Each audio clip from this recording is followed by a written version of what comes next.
हरे कृष्णा। नमस्कार दोस्तों, आप समस्त श्रोतागण का आपके YouTube चैनल जीवन अमृत पर हार्दिक अभिनंदन है।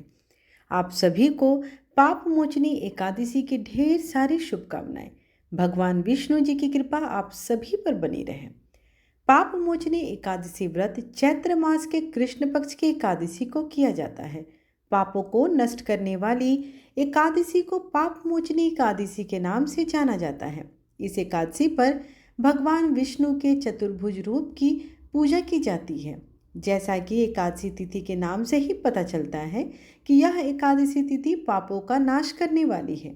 मान्यता है कि इस एकादशी का जो भी भक्त श्रद्धापूर्वक व्रत करता है, इसका कल्याण होता है। जो भी व्यक्ति भक्ति भाव से पाप मोचनी एकादशी का व्रत करता है और उत्तम विधि से पारण भी करता है, जीवन में अच्छे कार्यों को करने का संकल्प लेता है, उसके समस्त पाप नष्ट हो जाते हैं और सभी दुखों से छुटकारा मिल जाता है। पाप मोचनी एकादशी व्रत करने वाला व्यक्ति हमेशा धन्य धान्य से पूर्ण होकर खुशी का जीवन व्यतीत करके मरणोपरांत वह वैकुंठ धाम को जाता है। पुराणों के अनुसार अगर मनुष्य अपने पापों का पश्चाताप करना चाहता है तो उसे पाप मोचनी एकादशी का व्रत अवश्य ही रखना चाहिए। आइए आज इस शुभ तिथि पर पाप मोचनी एकादशी की व्रत कथा का श्रवण करते हैं, तत्पश्चात आरती भी करेंगे। धर्मराज युधिष्ठिर कहने लगे कि महाराज, आपने फाल्गुन शुक्ल एकादशी का महात्मा बतलाया। अब कृपा करके यह बतलाइए कि चैत्र कृष्णा एकादशी का क्या नाम है, इसमें कौन से देवता की पूजा की जाती है और इसकी विधि क्या है।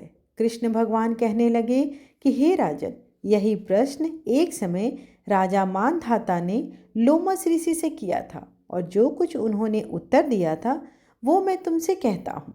लोमस ऋषि कहने लगे कि राजन, इस एकादशी का नाम पाप मोचनी एकादशी है और इसके करने से अनेक पाप नष्ट हो जाते हैं। अब मैं इसकी कथा कहता हूँ। प्राचीन समय में कुबेर का चैत्र रथ नाम का एक बाग था। उसमें गंधर्वों की कन्याएं किन्नरों के साथ विहार करती थी। वहाँ अनेक प्रकार के पुष्प खिले रहते थे। उसी वन में अनेक ऋषि तपस्या करते थे। स्वयं इंद्र भी चैत्र और वैशाख मास में देवताओं के साथ वहां आकर क्रीड़ा किया करते थे। वहीं अपने आश्रम में मेधावी नाम का एक ऋषि भी तपस्या में संलग्न थे। वे शिव के भक्त थे। एक समय मंजू घोषा नाम की अप्सरा ने उनको मोहित करने का विचार किया। वह ऋषि के भय के मारे समीप नहीं गई, वरन दूर बैठकर वीणा पर मधुर गीत गाने लगी। उस समय कामदेव ने भी मेधावी ऋषि को जीतने की चेष्टा की। उन्होंने उस सुंदर अप्सरा के भ्रू को धनुष, कटाक्ष को डोरी, नेत्रों को धनुष की लचक, कुचों को कुरी बनाकर मंजू घोषा को सेनापति बनाया। उस समय मेधावी ऋषि भी युवा और हृष्ट पुष्ट थे, साथ ही यज्ञोपवीत तथा दंड धारण किए हुए ब्रह्म तेज से युक्त थे।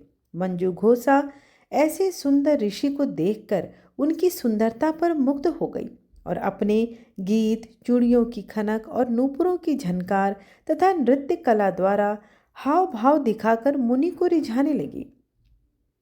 पर्याप्त समय तक यह क्रम चलता रहा और अंत में कामदेव ने ऋषि को पराजित कर दिया। फलस्वरूप ऋषि मंजू घोषा के साथ रमण करने लगे और काम के इतने वशीभूत हो गए कि उन्हें दिन तथा रात्रि कुछ भी का विचार नहीं रहा। इस प्रकार बहुत समय बीत गया। तब एक दिन मंजू घोषा कहने लगी, ऋषि जी, बहुत दिन बीत गए, अब मुझको स्वर्ग जाने की आज्ञा दीजिए। मुनि ने कहा, आज इसी संध्या को तो आई हो, प्रातः काल होने तक चली जाना। मुनि के ऐसे वचन सुन अप्सरा कुछ समय तक और रुकी। अंत में उसने पुनः मुनि से विदा मांगी तो मुनि कहने लगे कि अभी तो आधी रात ही हुई है। अप्सरा ने कहा कि महाराज, आपकी रात तो बहुत लंबी है, इसका क्या परिमाण है। मुझको यहाँ आए कितने ही वर्ष बीत गए हैं। उस अप्सरा की यह बात सुनकर मुनि को समय का ज्ञान हुआ तो विचार करने लगे कि इस अप्सरा के साथ रमण करते हुए हमको 57 वर्ष 7 माह और 3 दिन बीत गए तो वह उनको काल के समान प्रतीत हुई। मुनि अत्यंत क्रोधित हुए और उनकी आंखों से ज्वाला उत्पन्न होने लगी।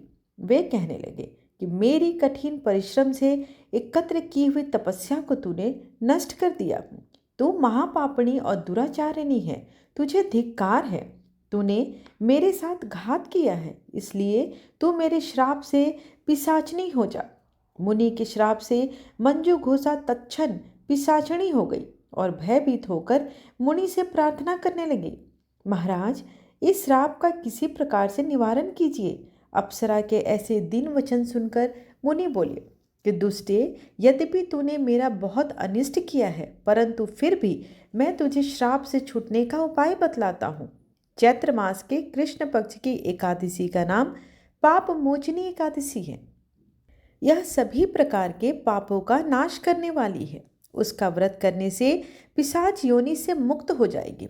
ऐसा कहकर मेधावी ऋषि अपने पिता चैवन ऋषि के आश्रम में चले गए। मेधावी को देखकर चैवन ऋषि कहने लगे, अरे पुत्र, तूने ऐसा क्या किया जिससे तेरा सारा पुण्य क्षीण हो गया। मेधावी कहने लगे कि पिताजी, मैंने अप्सरा के साथ रमण करके घोर पाप किया है। अब आप इस पाप से छूटने का प्रायश्चित मुझे बतलाइए।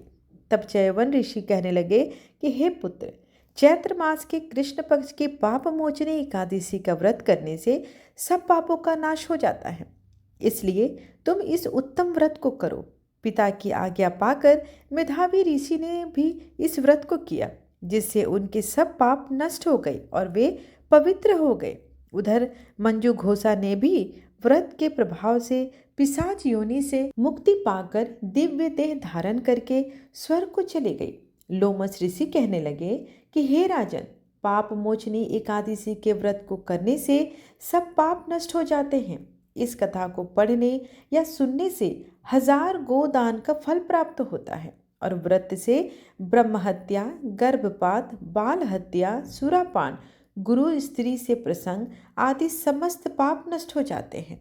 प्रेम से बोलो विष्णु भगवान की जय। इस प्रकार पाप मोचनी एकादशी व्रत की कथा यहीं पर संपूर्ण हुई।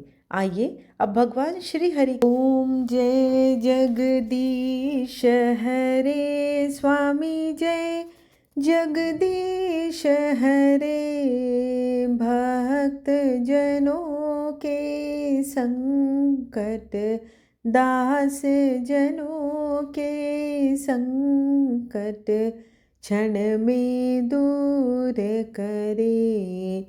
ओम जय जगदीश हरे। जो ध्यावे फल पावे, दुख बिन से मन का सुख संपत्ति घर आवे। कष्ट मिटे तन का। ओम जय जगदीश हरे। मात पिता तुम मेरे, शरण गहूँ मैं किसकी। तुम बिन और न दूजा, आस करूँ मैं जिसकी। ओम जय जगदीश हरे। तुम पूर्ण परमात्मा, तुम अंतर्यामी, जगत पिता जगदीश्वर, तुम सबके स्वामी। ओम जय जगदीश हरे।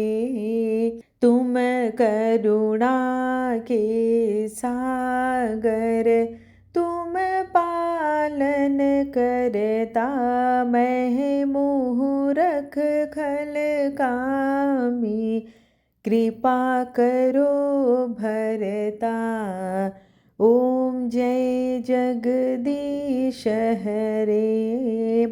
तुम हो एक अगोचर, सबके प्राणपति।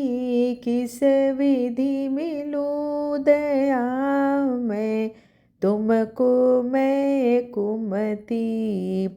ओम जय जगदीश हरे, दीन बंधु दुख हरता। तुम ठाकुर मेरे, अपने हाथ उठाओ। हार पड़ा मैं तेरे, ओम जय जगदीश हरे। विषय विकार मिटाओ, पाप हरो देवा। श्रद्धा भक्ति बढ़ाओ, संतन की सेवा। ओम जय जगदीश हरे।